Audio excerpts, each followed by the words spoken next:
হযরত ওমর একদিন তিনি হেঁটে কোথাও যাচ্ছিলেন। কিছু দূর যাওয়ার পরেই দেখলেন এক বৃদ্ধা কি যেন বিড়বিড় করছে। হযরত ওমর তার কাছে গেলেন, তার খোঁজ খবর নিলেন, জিজ্ঞাসা করলেন, আচ্ছা বুড়িমা, খলিফা ওমর সম্পর্কে তোমার ধারণা কি? বুড়ি হযরত ওমরকে আগে কখনো দেখেনি, তাই তাকে সে চিনতে পারেনি।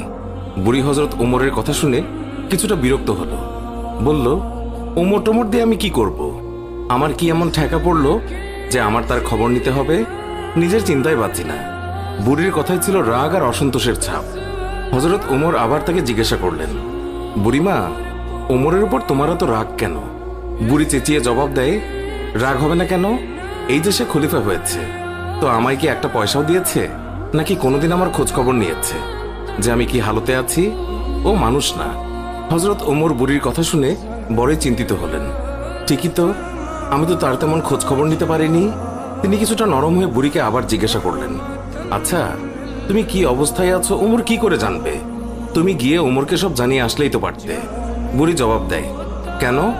আমি জানাতে যাব কেন? ওমরই তো আমিরুল মুমিনিন, সেই তো সবার খোঁজ খবর নেবে, আর এই জন্যই রাষ্ট্রের দায়িত্ব গ্রহণ করেছে।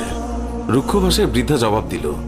হযরত ওমর শান্তভাবে আবারও বললেন, আচ্ছা, ওমর খলিফা হওয়ার পর তুমি যে কষ্ট পেয়েছো, সেই কষ্টের বিনিময়ে তুমি কত টাকা পেলে ওমরকে মাফ করে দেবে? বৃদ্ধার সাথে এইসব কথা চলছে। এমন সময় হযরত আলী এবং আব্দুল্লাহ ইবনে মাসউদ রাদিয়াল্লাহু তাআলা আনহু তারা এসে হাজির হলেন। তারা হয়তো কোথাও যাচ্ছিলেন। এসে সালাম দিলেন, আসসালামু আলাইকুম ইয়া আমিরুল মুমিনিন।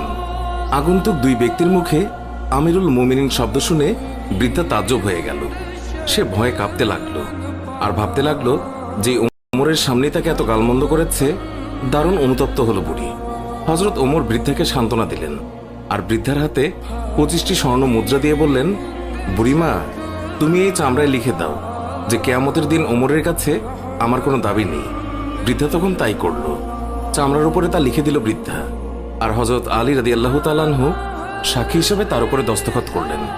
হযরত ওমর রাদিয়াল্লাহু তাআলা আনহু মুহাম্মদুর রাসূলুল্লাহ সাল্লাল্লাহু আলাইহি ওয়াসাল্লামকে অনুসরণ করে তালি লাগানো জামা পরতেন। যখন তিনি মুসলমানদের প্রাণকেন্দ্র বায়তুল মুকাদ্দাস জয় করার জন্য বের হচ্ছিলেন, সেই সময় তার পরিহিত জামায় 17টি তালি লাগানো ছিল।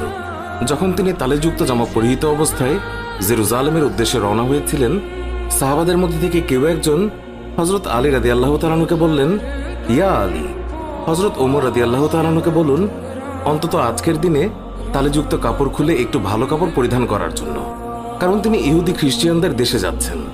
তারা হয়তো আমিরুল মুমিনিনকে দেখে বিরূপ মন্তব্য করতে পারে। তারা তিরস্কার করে বলতে পারে,